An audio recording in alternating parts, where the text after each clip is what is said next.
Hello, good evening, all. I'm again back with some video related to diabetes. Previously, I had taken or I had done a talk on the gut brain axis, that is, how your gut and the brain have a bidirectional connection, how the gut affects the brain, how the brain response affects the body and the gut.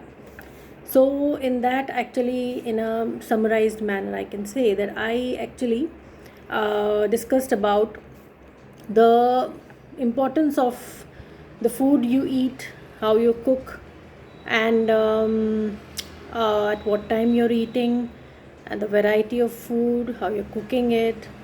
Everything actually affects the gut, the good bacteria, and that is when the chemicals are secreted by the good bacteria, which are sensed by the brain through the various nervous system, and this actually leads to the response to the food you're eating. So there is a connection between the brain and the gut, and I discussed about the various disorders that can result due to the problem in the gut, due to the decrease in the healthy gut bacteria, or due to some problem in the gut. Okay, so these diseases can range from various you can say names which you might have heard, like diabetes mellitus, then we have obesity, then we have the, you can say, dementia, depression, psychiatric problems, and these, Alzheimer's. These are very strange that they are linked to our gut, but yes, that's true that whatever you're eating is actually affecting your mental status. So good mental health actually depends upon how healthy your gut is, and how healthy the gut bacteria present in the gut is.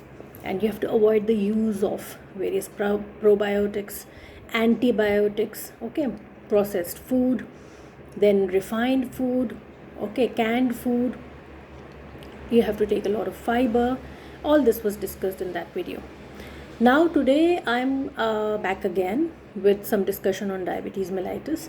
Now diabetes mellitus is actually a very you can say important disease, as it is very very common in the developing world, and as well as in the developed countries. And there are various myths related to diabetes in our diabetic population. People who become diabetic, they think that there is a problem only with their glucose. That is, they think that either genetically they are predisposed, that's why they're getting this disease, or they have an inclination to eat a lot of carbohydrate rich food or sugar. ठीक है, मिठाइयाँ बहुत खाते हैं इसलिए हमें हो गया डायबिटीज़. ठीक है, लेमैन लैंग्वेज में यही बोलते हैं लोग कि हमने मिठाइयाँ बहुत खाई तो हमें डायबिटीज़ हो गई, बहुत सारी मिठाई खाने का शौक़ है हमें. ठीक है, सो इट्स ओके, उसकी अंडरस्टैंडिंग के अकॉर्डिंग उन्होंने वो आंसर दिया है, fine. But see, things are very very different. ठीक है, पहले तो ये है कि इम्पॉर्टेंट थिंग ये है कि डायबिटीज़ कैसा टाइप का डिज़ीज़ है. So diabetes is basically a kind of a metabolic disorder. Metabolic का मतलब ये है कि आपकी बॉडी में मेटाबॉलिज्म में जो आपके फूड प्रोडक्ट्स का जो ब्रेक डाउन होता है, यूसेज होता है, स्टोरेज होता है, डाइजेशन होता है, कैसे वो प्रोसेस हो रहा है, कैसा मेटाबॉलिज्म हो रहा है, फैट्स, प्रोटीन्स, कार्बोहाइड्रेट्स का, उन सब का एक कनेक्शन होता है. ठीक है, when you are healthy this connection is balanced. ठीक है, जो एक्सेस है वो स्टोर होगा, और जब आपको चाहिए तो वो मोबिलाइज हो जाएगा. डिफरेंट हार्मोन्स के लेवल्स पे डिपेंड करेगा. ठीक है, तो one thing you have to remember that जब आप पूरा खाना खा के बैठे होते हैं, लाइक आपने फूड अच्छे से खाया, तो आपकी बॉडी में सबसे ज़्यादा जो हार्मोन सिक्रीट होती है दैट इज़ इंसुलिन. एंड अगर आप स्टार्व्ड हैं या आपने फास्टिंग करा है, ठीक है, तो आपकी सर्कुलेशन में ज़्यादा हार्मोन जो रहेगा वो है ग्लूकागन. दोनों हार्मोन्स में बहुत फ़र्क है. इंसुलिन ऐसा हार्मोन है जो कि चीज़ों को बचाता है, स्टोर करता है, यूज़ करने की तरफ ले जाता है. दैट इज़, वो उन सब की वो जो वैल्यूज़ हैं या उन सब का जो कॉन्सेंट्रेशन है उसको रेगुलेट करेगा. If you are eating carbohydrate, then the glucose which is generated that will be regulated by insulin. ठीक है, it will regulate the surge in the glucose after your eating a carbohydrate rich meal, तो वो liver की तरफ glucose को ले जाएगा, तो वो ग्लाइकोजन के फॉर्म में स्टोर होगा जो बाद में यूज़ हो सकता है आपको जब एनर्जी चाहिए, ठीक है। या स्केलेटल मसल्स के पास ले जाएगा जब आप एक्सरसाइज कर रहे हैं या कोई एक्टिविटी कर रहे हैं, तब वो एनर्जी देगा उनको, ठीक है। और या फिर एडिपोज टिश्यू में ले जाएगा जो फैट डिपोट्स होते हैं जहाँ फैट स्टोर होता है, और जब यूज़ करना हो तो वहाँ से वो मोबिलाइज हो जाता है। तो 3 जगहों पे एक्ट करता है ये। एक लिवर जहाँ ग्लाइकोजन के फॉर्म में स्टोर होगा ग्लूकोज, एक स्केलेटल मसल्स जहाँ वो यूज़ होगा एक्सरसाइजिंग मसल्स के लिए एनर्जी देने के लिए, एंड एक है एडिपोज टिश्यू जहाँ वो स्टोर होगा फैट डिपोट्स के फॉर्म में, ठीक है। तो ये 3 जगह होता है जहाँ पे वो एक्ट करता है। ये हम बोलते हैं ग्लूकोज डिपेंडेंट टिश्यूज़ बोलते हैं, ठीक है। तो इंसुलिन इस तरीके से वर्क करता है। ग्लूकागन तब वर्क करेगा जब आप खाना नहीं खाए हो, जैसे फास्टिंग है या फिर आपने स्टारवेशन की कंडीशन है, फूड नहीं मिल रहा है, तो वो क्या होगा, ग्लाइकोजन को ब्रेक डाउन करके ग्लूकोज रिलीज़ करेगा, फैट्स को ब्रेक डाउन करके उसके कंपोनेंट्स होते हैं जिनको हम फ्री फैटी एसिड बनते हैं, वो basically free fatty acids are the building blocks of fats. वो एक्चुअली ब्रेक हो रहा है फैट, तो वो अपने आप अपने बिल्डिंग ब्लॉक में ही रिलीज़ होगा, that is free fatty acid, ठीक है। तो इस तरीके से प्रोटीन्स हैं तो अमीनो एसिड्स रिलीज़ होंगे, तो ये सब फिर मोबिलाइज हो जाते हैं एंड एनर्जी देते हैं, ठीक है। तो 2 हार्मोन्स का इफ़ेक्ट हमारी बॉडी में रहता है। Now what happens in diabetes, जो हम कह रहे हैं कि मेटाबॉलिक प्रॉब्लम है ये, जिसे हम बोलते हैं मेटाबॉलिक सिंड्रोम, यानी कि it is not one thing कि आपका ग्लूकोज बढ़ गया और आप डायबिटिक हो गए, नहीं, ऐसा नहीं है। आप डायबिटिक बेसिकली कब होते हैं, आपका एक हिस्ट्री होगा। पहला सबसे इम्पॉर्टेंट है ओबेसिटी। अगर आपकी बॉडी में वेस्ट हिप रेशो बढ़ गया है, यानी वेस्ट को सराउंड करता हुआ जो फैट है, जिसे हम विसरल फैट या एब्डोमिनल फैट कहते हैं, वो इंक्रीज़ हो गया है, then you become prone to a condition known as metabolic syndrome. वो एक पॉइंट है उसमें। दूसरा है जहाँ आपके लिपिड लेवल्स, लिपिड्स मतलब फैट, कोलेस्ट्रॉल है, ट्राइग्लिसराइड है जो डायरेक्टली आपको डाइट से मिलता है, ठीक है। एंड उसके बाद कुछ और कंपोनेंट्स होते हैं लिपिड्स के, वो आपके इंक्रीज्ड हैं। सो इस कंडीशन को हम बोलते हैं डिसलिपिडीमिया, यानी आपका जो फैट का कॉन्सेंट्रेशन है वो इंक्रीज्ड है, ठीक है। जनरल लैंग्वेज में हम कह सकते हैं, अंडरस्टैंडेबल लैंग्वेज में। तो ये कंडीशंस है। उसके साथ साथ आपका ग्लूकोज जो है वो एक नॉर्मल रेंज में नहीं है, वो एक ऐसी रेंज में है जो थोड़ा हायर साइड है। कुछ गाइडलाइंस होती हैं जैसे अमेरिकन डायबिटीज़ एसोसिएशन देता है, उस गाइडलाइन के अकॉर्डिंग अगर आपका ग्लूकोज लेवल मोर देन 100 है एंड लेस देन 125 है या उसके अंदर है, तो आपका ग्लूकोज इम्पेयर्ड ग्लूकोज कहलाएगा। अगर आपका ग्लूकोज जो फास्टिंग लेवल है अगर वो 126 से ज़्यादा है तो आप डायबिटिक हो सकते हैं। और अगर लंच के 2 घंटे बाद हम मेजर करें, that's known as post prandial glucose, तो वो अगर लेवल अबव 200 है तो आप डायबिटिक कहलाते हैं। और अगर 140 से 199 के सेंटर पे है PP, that is post prandial after 2 hours of lunch, तो आप इम्पेयर्ड ग्लूकोज लेवल में आते हैं, ठीक है। तो एक बहुत थिन लाइन है, ठीक है। जैसे ये फैक्टर्स हैं, लेकिन लिपिड्स आपके सही नहीं चल रहे, ओबीज हैं आप, फैमिली हिस्ट्री है, तो यहाँ पे क्या होता है, जेनेटिक्स भी आपका वर्क करता है। अगर आपकी फैमिली में पेरेंट्स डायबिटिक हैं, ठीक है, तो जो जीन्स हैं वो ट्रांसमिट हो सकते हैं, या फिर वो एनवायरमेंटल फैक्टर्स से इंटरेक्ट करके डोमिनेंट हो सकते हैं ना, आप डायबिटिक हो सकते हैं after some period of time. उसमें कई चीज़ें रोल प्ले करती हैं, जैसे मैंने बताया फैक्टर ओबेसिटी, प्लस आपके लाइफस्टाइल फैक्टर्स, जैसे आप suppose you are in a job where you have to do a sitting work, तो एक सीडेंट्री लाइफस्टाइल भी आपको एक रिस्क में डाल सकती है। ब्लड प्रेशर हाई है, आप स्ट्रेसफुल कंडीशंस में काम कर रहे हैं, ठीक है, और स्मोकिंग हो सकता है, ठीक है। तो ये चीज़ें हैं, आपका डाइटरी हैबिट्स प्रॉपर नहीं है, you don't do any exercise, तो lifestyle factors plus the genetics plus some kind of you know metabolic dysregulation जिसे हम कहते हैं, लिपिड्स का हाई होना, एंड आपकी बॉडी में इम्पेयर्ड ग्लूकोज होना, ये सब आपको एक डायबिटिक बनाने के लिए काफ़ी है, ठीक है। तो बेसिकली डायबिटीज़ ऐसा नहीं है कि मैं चीनी खाती हूँ या शुगर खा रही हूँ तो मैं डायबिटिक बन जाऊँगी। ये एक हार्मोनल डिस्टर्बेंस है, रादर मेटाबॉलिक डिस्टर्बेंस है जो बहुत कुछ आपके हाथ में है, होना नहीं होना। ठीक है, अगर आपकी फैमिली हिस्ट्री है, you have to take care कि आप लाइफस्टाइल मॉडिफिकेशंस करें, अपने वेट को कंट्रोल में रखें, डाइट्स आप प्रॉपर लें। ठीक है, शुगर कार्ब्स को कट करें, प्रोसेस फूड को कट करें, फाइबर रिच डाइट ज़्यादा लें, एक्सरसाइज करें, एक्टिव रहें, स्मोकिंग छोड़ दें अगर करते हैं तो, अल्कोहल छोड़ दें, हाई ब्लड प्रेशर है तो उसकी मेडिकेशंस लें, एंड अगर आपका माइल्ड हाइपरटेंशन है तो फिर आप उसको देखें कि आप स्ट्रेस की वजह से हाइपरटेंसिव तो नहीं हो रहे हैं। तो इन चीज़ों को आप थोड़ा कंट्रोल करें तो हो सकता है आप इम्पेयर्ड में पहुँचे लेकिन आप डायबिटिक नहीं बनेंगे, आप वापस रिवर्स होकर नॉर्मल भी हो जाएंगे। सो डोंट थिंक कि मेरा ग्लूकोज लेवल 1 या 2 टेस्टिंग में हाई चला गया है, बॉर्डर लाइन पे आ गया है तो मैं डायबिटिक बन गया, and you think of force medicating yourself. No, don't try to start medications instantly. Wait, check your glucose after certain modifications which you think are not up to the mark and you have to make those changes in your life. तो वो आप changes करो, फिर आप अपना glucose level check करो and फिर आप कंफर्म करो। ठीक है, तो इसमें क्या होगा बेसिकली, जैसे हम टाइप 2 डायबिटीज़ की बात करें, जिसे जो 40 ईयर्स एंड अबव की एज में हो जाता है, तो वो डायबिटिक कंडीशन जो है डिपेंड करेगी आपकी जेनेटिक्स एंड आपका एनवायरमेंटल फैक्टर्स पे। इस कंडीशन में क्या हो रहा है, आपका जो पैनक्रियाज है एक ऑर्गन होता है जिसमें कुछ सेल्स होते हैं जो इंसुलिन को सिक्रीट करते हैं, और वो रिस्पॉन्स कब आता है, जब आप ग्लूकोज या कार्बोहाइड्रेट रिच फूड ले रहे हैं। तो वो ग्लूकोज जब आपके सेल में एंटर होगा थ्रू सर्टन चैनल्स, तो वो फिर इंसुलिन के रिलीज़ को प्रमोट करेगा। बीटा सेल्स में जो है ग्लूकोज कैसे एंटर होता है, थ्रू सम ट्रांसपोर्टर्स, जैसे हम बोलते हैं ग्लूकोज ट्रांसपोर्टर्स 1 एंड 2, ये नाम है, एक अलग अलग ट्रांसपोर्टर्स होते हैं हर अलग अलग टिश्यूज़ के ऊपर।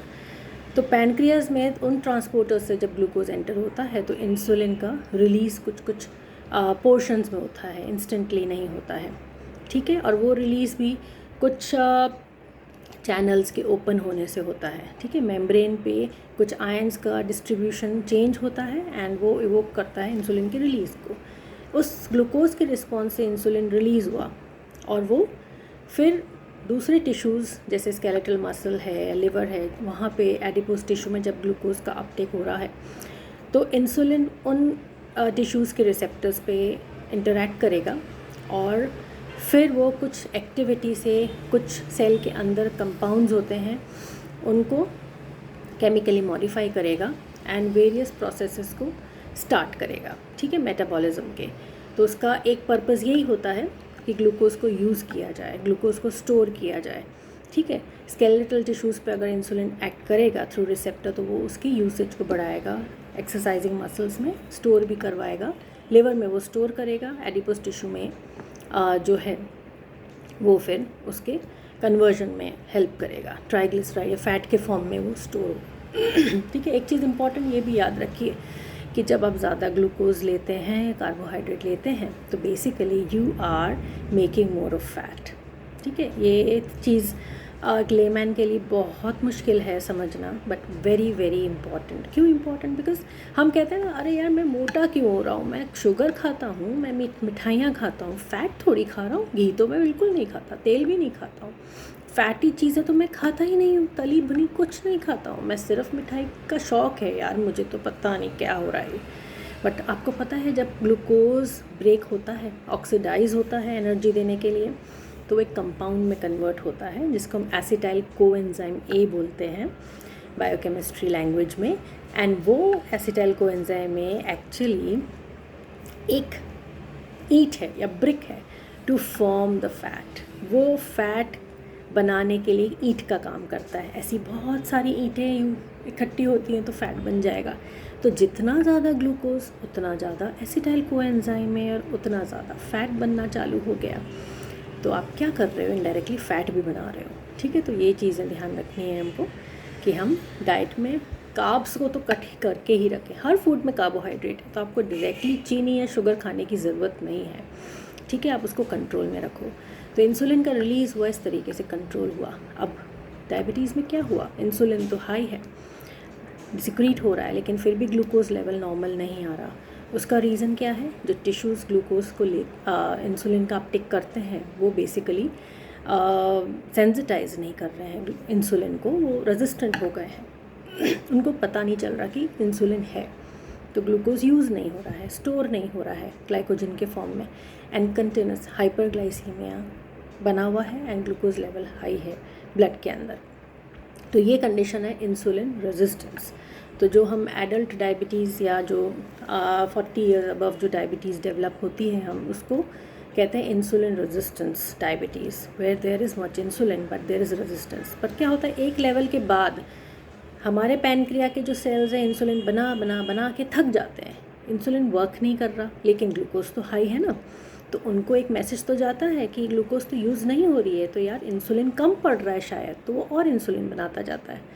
लेकिन उस कंडीशन में भी हमारा ग्लूकोज जो है वो कंट्रोल नहीं होता, एंड वो बीटा सेल्स थक जाते हैं, एग्जॉस्ट हो जाते हैं एंड डिस्ट्रॉय हो जाते हैं, एंड लास्ट में इंसुलिन का जो रिलीज़ है वो भी कम हो जाता है। अगर हम ध्यान नहीं देंगे, चेक 2-3-4 बार नहीं करेंगे, डाइट पे ध्यान नहीं देंगे, अपने और दूसरे पैरामीटर्स पे ध्यान नहीं देंगे, लिपिड्स पे और खाने पीने पे, लाइफस्टाइल फैक्टर्स पे, ये ग्लूकोज लेवल बढ़ता जाएगा और फिर एक कंडीशन जो है वो एक फुल ब्लोन डायबिटीज़ हो जाएगी, और फिर इसको कंट्रोल करना बहुत डिफ़िकल्ट हो जाएगा। फिर मेडिकेशंस आपका अल्टीमेट फोकस रहेगा, थ्रू मेडिकेशंस आपको कंट्रोल करना पड़ेगा, एंड बाकी जो है लाइफस्टाइल मॉडिफिकेशंस। लेकिन there is nothing to be scared of कि आपको डायबिटीज़ हो गया है तो लाइक अब क्या, व्हाट नेक्स्ट, क्योंकि अभी आपको मेडिसिन तो लेनी पड़ेंगी एंड वो रिवर्स भी नहीं हो पाएगा। तो उस कंडीशन में आप क्या करो, but don't be afraid of diabetes. अगर आपको डिटेक्ट हुई है एंड आप इस स्टेट पे हो कि आपकी मेडिकेशन स्टार्ट करनी है डॉक्टर को, ठीक है, because they have check the glucose levels 3-4 times, and कुछ आपके फैक्टर्स हैं जो मेटाबॉलिक डिसरेगुलेशन की तरफ पॉइंट कर रहे हैं, तो आपको मेडिकेशन स्टार्ट करनी पड़ेगी। पर if you have a strong will power और थोड़ा आप लाइफस्टाइल मॉडिफिकेशंस लाते हो, पॉजिटिव रहते हो, अपने गट को हेल्दी रखते हो, तो आपका ये कंडीशन काफ़ी कंट्रोल में आ जाएगा, एंड हो सकता है मेडिकेशंस भी स्टॉप हो जाएं। Okay, so nothing to be scared of, nothing to be like panic situation नहीं क्रिएट करनी है। Once you have been detected with that the diabetes, it's fine, then you have to work over reversing it, जो हो सकता है आराम से। आपको अपना ग्लूकोज लेवल मॉनिटर करना है, ग्लूकोज हाई नहीं रहना चाहिए कंटिन्यूसली, ठीक है।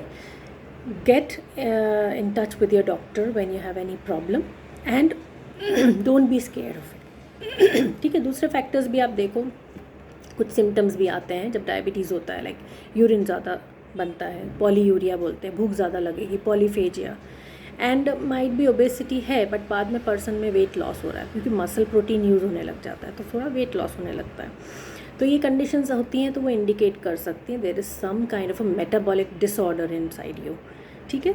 So you have to take care of these things, vigilant रहो, work over your problem if you have diabetes, and bring some lifestyle modifications, ठीक है। डाइटरी हैबिट्स हैं, एक्सरसाइज है, एंड जो भी अगर आपके प्रॉब्लम है हाइपरटेंशन या स्मोकिंग का, ठीक है, वो सब आपका चेक में रखो, ठीक है। Then you can definitely reverse this condition. And अगर आप इम्पेयर्ड कंडीशन में आते हो, थोड़ा सा ग्लूकोज लेवल हाई है, and then there is no need to start medication, might be due to some stress factor, या कुछ टेम्प्रेरी फेज़ में आपका किसी वजह से ये इंक्रीज़ हो गया है, तो वो कुछ मॉडिफिकेशंस डाइटरी इंटरवेंशन से रिवर्स हो सकता है। So don't go for force medications, don't panic, and most importantly, जैसे मैंने प्रीवियस वीडियो में डिस्कस किया था कि आपका गट बैक्टीरिया हेल्दी होना चाहिए। Be mindful of what you are eating. If you keep a good healthy bacterial population in your gut, then I think the diseases will be kept at bay. So have a healthy diet, have a healthy mind, and stay away from various diseases, and don't be scared of diabetes at all. This is in your hand. how to keep your glucose levels in control, how to reverse the condition also. Everything depends on you. So with that note, take care. Bye.